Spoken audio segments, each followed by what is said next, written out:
do that?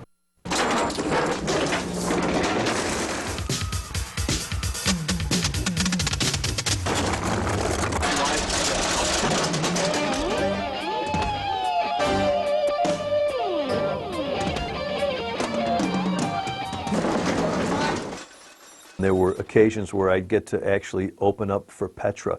And the neat thing as a musician was not only to meet them, but to know that there was going to be a big audience there because Petra was playing. We went from 500 to 1,000 people tonight to 3,000 plus. Then it took off till we were playing arenas. We're gonna praise the Lord, everybody, come on! With his music! Put it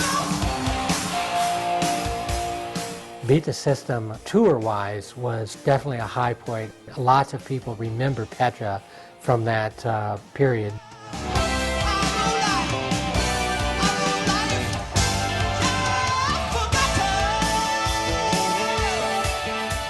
They did their songs great, it sounded incredible.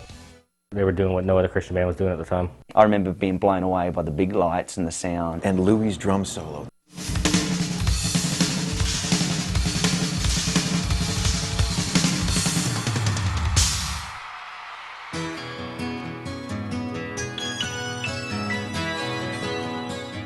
You cherish personal moments. Dallas Convention Center, a sold-out crowd of probably 10,000 people. I was looking out into a sea of faces of kids who all had their arms raised in the air and were all singing along at the top of their lungs, top of their voices with these rock praise songs. And I remember tears rolling down my face thinking, you know, I am so grateful to get to be a part of anything like this, to see the gospel proclaimed in a language that the youth culture could understand and respond to, and to see them embracing those songs of praise, those songs of Zion, and to actually see that arena become a tabernacle, if you will, become a church house, become a real foretaste of what we'll all experience in the kingdom one day.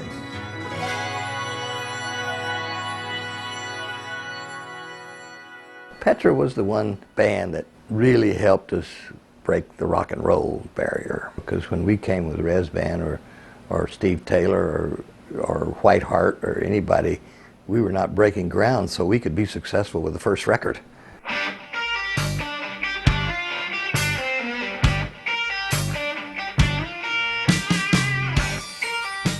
They became perhaps the first Christian rock band to break through with real sales success. There was a period of time in the mid-'80s where week in, week out, Petra would have 3 of the top 10 best-selling records in the country.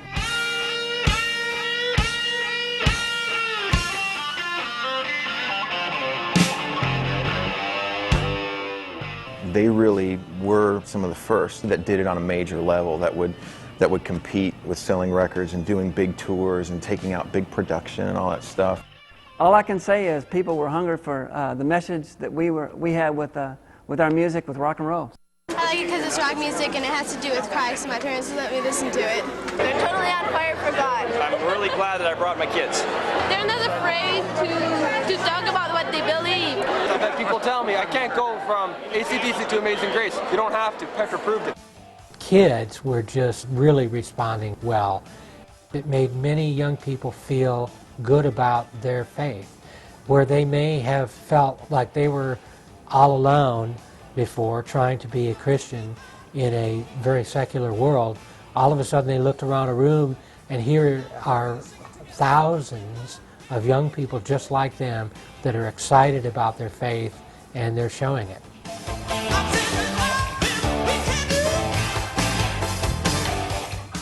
I mean, that just totally changed my life. Seeing that you could have cool stuff, cool music, and be a Christian. And that's been with me, you know, ever since, all the way up through college and being in Audio Adrenaline and running a record label now. It's like, wow, Petra, that's where it all started.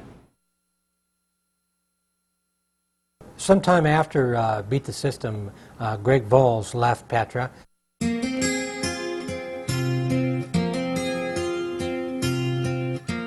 Well, when Greg said he was leaving, I cried a lot. I thought nobody could replace him. I had to focus and keep my eyes on God because I thought that was the end.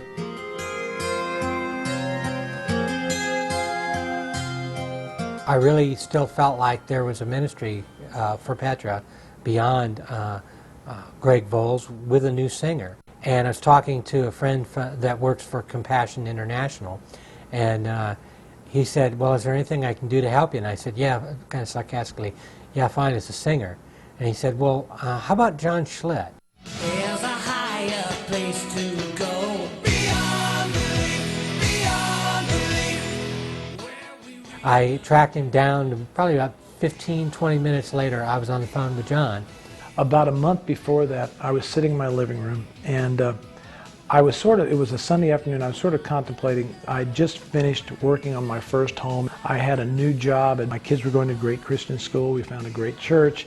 This must be the American dream. And I'm thinking to myself, and all of a sudden, it was like God said, John, don't even think this is it. I mean, don't sit here being content, because this is not it.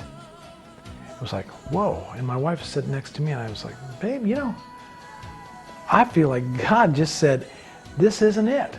And she says, what do you think it is? I says, I have no idea. He said that it just had come together for him in his life, that he got that call.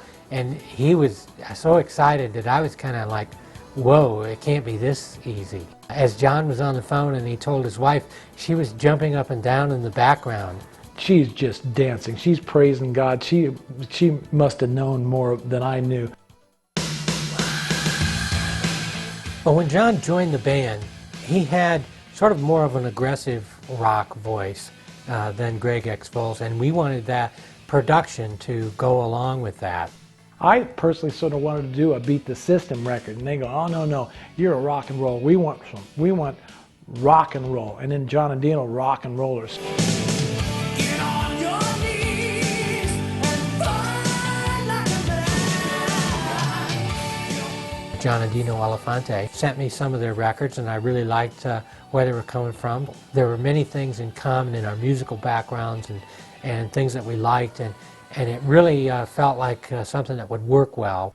I have a thankful heart that you have given me.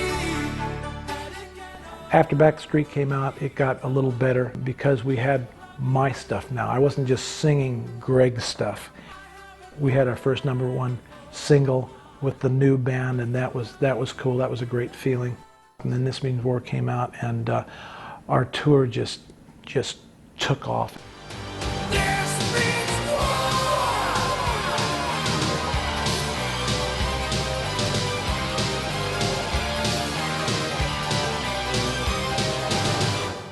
I don't think there's any way that I could describe in words what a miraculous thing it was for Petra to survive after Greg Voles with a new singer, a new sound with John Schlitt. I mean, it's just mind-boggling to me as a miracle.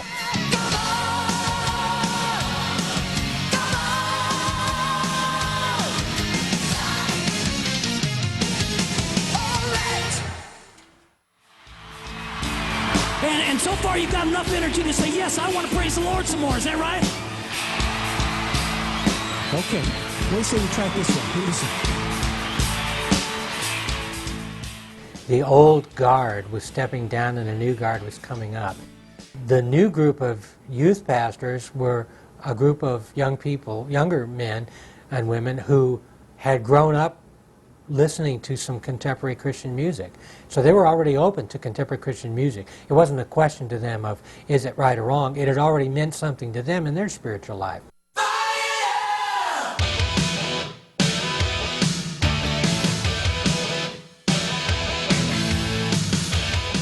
We went to a pastor retreat, a youth pastor retreat in California.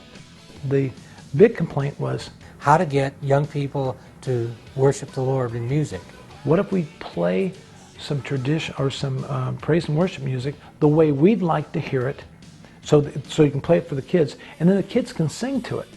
I will call upon the Lord, who is worthy to be praised. So shall I be saved from my enemy. It was a very different concept at that time. Word kept asking us now, well, what kind of record is